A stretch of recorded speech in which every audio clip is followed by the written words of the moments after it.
بسم اللہ الرحمن الرحیم۔ ایک روز سے پہر کے وقت ابراہیم اپنے کام سے گھر لوٹ رہا تھا۔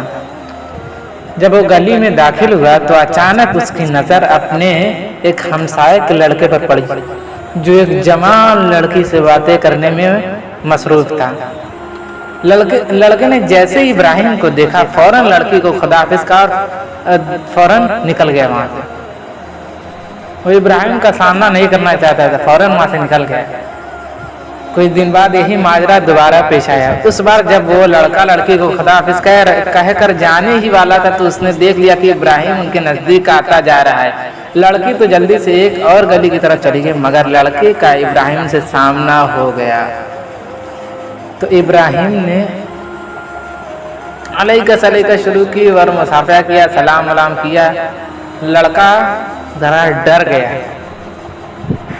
مگر ابراہیم کے ہونٹوں پر وہی ہمیشہ رہنے والی مسکراہٹ تھی۔ اس سے پہلے کہ وہ اپنا ہاتھ اس کے ہاتھ سے چھڑائے اس نے آرام سے اس لڑکے سے گفتگو شروع کر دی۔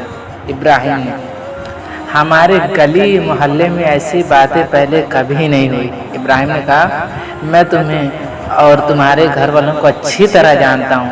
تم اگر واقعاً اس لڑکی کو چاہتے ہو تو میں تمہارے باپ کے ساتھ بات کرتا ہوں، تمہارے باپ سے بات کرتا ہوں۔ کہ لڑکے نے اس کی بات کاٹ دی اور جلدی سے کہا، نہیں، آپ کو خدا کا واسطہ بابا کو کچھ نہ بتایا، مجھ سے غلطی ہو گئی، مجھے معاف کر دیں۔ یہ سب کہتے ہوئے ابراہیم نے کہا، نہیں، تم میرا مطلب نہیں سمجھے۔ دیکھو، تمہارے باپ کا گھر بہت بڑا ہے اور تم اس کی دکان پر اس کے ساتھ کام بھی کرتے ہو۔ میں آج رات مسجد میں تمہارے باپ سے بات کروں گا، اگر چاہو تو اس لڑکی سے شادی کر لو۔ اس کے علاوہ تمہیں کیا چاہیے؟ لڑکے نے سر نیچے کر لیا تھا اور کافی شرمندہ سا ہو گیا، کہنے لگا، بابا کو پتہ چل گیا تو بہت ناراض ہوں گے۔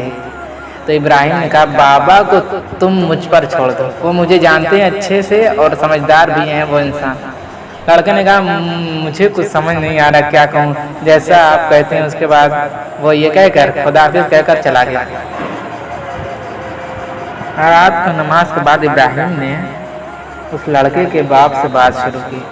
پہلے تو اس نے شادی کے بارے میں بات کی اور پھر کہا کہ اگر کوئی جوان شادی کے شرائط رکھتا ہو اور مناسب بیوی بھی اسے مل رہی ہو تو اس کی شادی کر دینی چاہیے، ورنہ وہ حرام میں مبتلا ہو سکتا ہے، جس کے لیے اسے خدا کے حضور جواب دینا پڑے گا۔ اب ہمارے بڑوں کو چاہیے کہ اس حوالے سے جوانوں کی مدد کریں۔ لڑکے کے باپ نے پہلے تو ابراہیم کی باتوں کی تائید کی، لیکن جب اس کے بیٹے کی بات آئی تو اس کی یہ ناک پہ جو بھاویں وہ سکڑ گئی اور ابراہیم نے پوچھا، محترم، اگر آپ کا بیٹا گناہ سے بچ کر اپنی حفاظت کرنا چاہتا ہے اور وہ بھی ایسے معاشرتی ماحول میں، تو کیا اس نے غلط کیا؟ باپ نے کچھ دیر خاموش رہنے کے بعد کہا، نہیں۔ دوسرے دن ابراہیم کی ماں نے اس لڑکے کی ماں سے بات کی اور اس کے بعد لڑکی کی ماں اس بات کو 1 مہینہ ہو گیا تھا۔ رات کو ابراہیم بازار سے گھر واپس آ رہا تھا۔ ایک مرتبہ کوچے کے آخر پر روشنی دیکھی کہ ایک گھر میں روشنی پھیلی ہوئی ہے، چراغ روشن ہے، تو ابراہیم کے ہونٹوں پر خوشی کی مسکراہٹ پھیل گئی۔ اس بات کی خوشی کہ اس نے ایک شیطانی دوستی کو ایک الہی پیوند میں بدل دیا تھا۔ اللہ اکبر! ذرا غور کریں آپ، یہ شادی ابھی تک کامیاب جا رہی ہے اور یہ جوڑ اپنی زندگی کو ابراہیم کے اس دن والے نیک رویے کا مرہون منت جانتا ہے۔